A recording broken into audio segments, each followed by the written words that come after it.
Si vous avez compris comment fonctionne le système Cornell globalement, mais que vous ne voyez pas vraiment comment trouver les mots-clés ou les questions à partir de vos notes ou comment s'y prendre pour faire un résumé en pratique, alors le but de cette vidéo est de vous montrer comment vous pourriez faire sur un exemple très concret.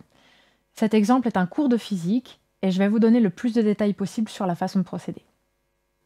Pour commencer, nous n'avons pas encore vu ensemble quelle bonne pratique appliquer lorsque vous prenez des notes pendant les cours. Voici tout de suite quelques conseils simples que vous pouvez appliquer. Regardons cette page de notes prise en cours. D'abord, on voit qu'il y a pas mal d'espace, ici, qui est laissé pour ajouter éventuellement des éléments s'il en manque. Ensuite, ces notes sont structurées. Il y a un titre, ici un sous-titre. On voit clairement qu'il y a des définitions, des exemples. Et il y a des abréviations qui ont été utilisées, par exemple ici, pendant, temps, dans, aucune force. C'est ce qui permet de gagner du temps lorsqu'on prend des notes. En résumé, lorsque vous prenez vos notes en cours, surtout laissez de l'espace autour de votre texte. C'est ce qui vous permettra de rajouter des informations, de venir rajouter des détails pour affiner votre compréhension lorsque vous relirez vos notes. N'oubliez pas de structurer ce texte avec des titres, avec des numéros, en soulignant, en encadrant les définitions, etc. Pour gagner en vitesse pendant le cours, n'hésitez pas à reformuler ce que dit votre enseignant en utilisant vos propres mots, en faisant des phrases courtes, sans verbe, sans article, et puis utiliser des abréviations. Vous trouverez des listes d'abréviations très communes sur le web, et puis sinon vous pouvez toujours vous définir vos propres abréviations. Ce qui est important, c'est d'être constant dans la façon dont vous utilisez ces abréviations, éventuellement de vous faire une liste pour ne pas les oublier. Maintenant, nous allons voir comment, dans la méthode Cornell, on fait pour revoir ces notes. D'abord, il faut le faire quand les notes sont encore assez fraîches, par exemple le soir, après avoir vu votre cours ou éventuellement le lendemain. La première chose à faire, c'est de relire une première fois et de mettre en évidence les points importants. Par exemple, les définitions,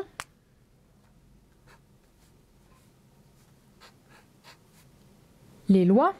Par exemple ici, je me souviens, puisque c'est assez frais, que ceci est la loi de conservation de la quantité de mouvement. Donc je vais l'encadrer. Je n'ai pas besoin de le faire avec la règle. Simplement comme ça suffit. Ensuite, il faut s'assurer qu'on a compris, en particulier, relire les exemples, puisque c'est eux qui vont nous permettre de savoir si on est prêt pour les exercices. Je me souviens que cet exemple ici est lié à cet exemple ici, puisque ici, la loi de conservation de la quantité de mouvement est appliquée à cette situation. Je relis et je me demande est-ce que j'arrive vraiment à comprendre pourquoi j'obtiens cette formule dans cet exemple-là. Je me dis que la quantité de mouvement avant devrait être M1V1 plus M2V2. Or ici, j'ai que M1V1. Je me souviens que c'est parce que V2 est nul. Et que si elle n'était pas nulle, ici, il faudrait ajouter M2, V2. Ensuite, toujours dans le but de me préparer aux exercices, je sais que j'ai des difficultés avec les vecteurs. Or, je vois que cette loi est une expression vectorielle, donc je vais me mettre une petite note ici pour me souvenir que les éléments dans cette loi sont des vecteurs. Ensuite, je regarde s'il ne manque pas d'informations dans mon cours. Pour ça, je m'aide du livre ou du polycopier. Et dans le livre et le polycopier, je m'aperçois que cette loi s'applique également au système pseudo-isolé. Donc, je me rajoute ici.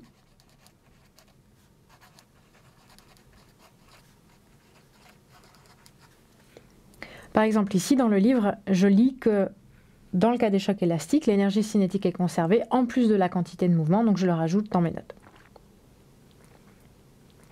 Enfin, je peux éventuellement donner un petit peu de structure à mes notes en soulignant les titres de manière à les faire apparaître un peu plus clairement. Et voilà, j'ai relu mes notes. En résumé, lorsque vous revoyez vos notes, mettez en évidence les éléments importants, en encadrant, en ajoutant des indices. Assurez-vous que vous avez compris, en particulier les exemples, ce sera utile pour les exercices. Et n'hésitez pas à compléter en utilisant notamment d'autres sources d'informations fournies par votre enseignant. Maintenant que j'ai relu mes notes, je vais me mettre des mots-clés ou des questions dans la marge qui vont m'aider à identifier les points importants du cours pour les réviser. L'objectif de ces questions est que si je me pose la question qui se trouve ici, je dois me souvenir de l'élément qui est ici. Donc par exemple, ici c'est une définition importante à retenir, et donc je dois pouvoir me demander qu'est-ce qu'un choc. Et lorsque je me demande qu'est-ce qu'un choc, je dois être capable de me souvenir de la partie de mon cours ici. Ici on a une loi de conservation de la quantité de mouvement.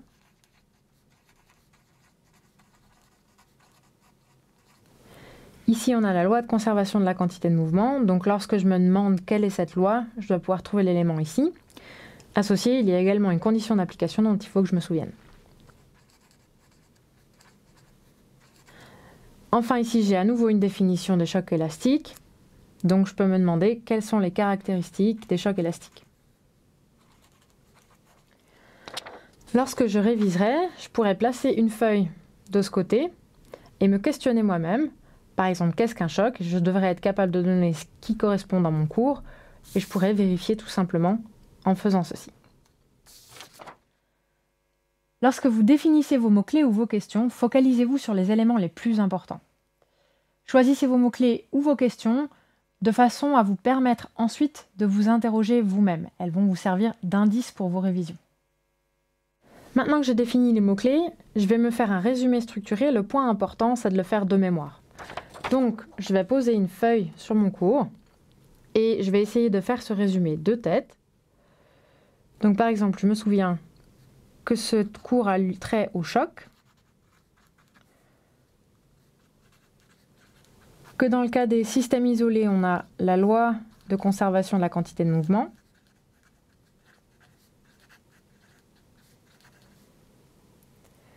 et enfin, on a les chocs élastiques, dans lesquels on a conservation de l'énergie cinétique et conservation de la quantité de mouvement.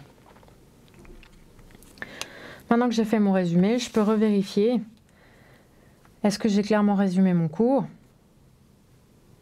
Pas mal. Ce qui est intéressant avec ce résumé, c'est qu'il est structuré en 3 points qui sont les 3 points importants de ce cours. C'est pour ça qu'on appelle ça un résumé structuré.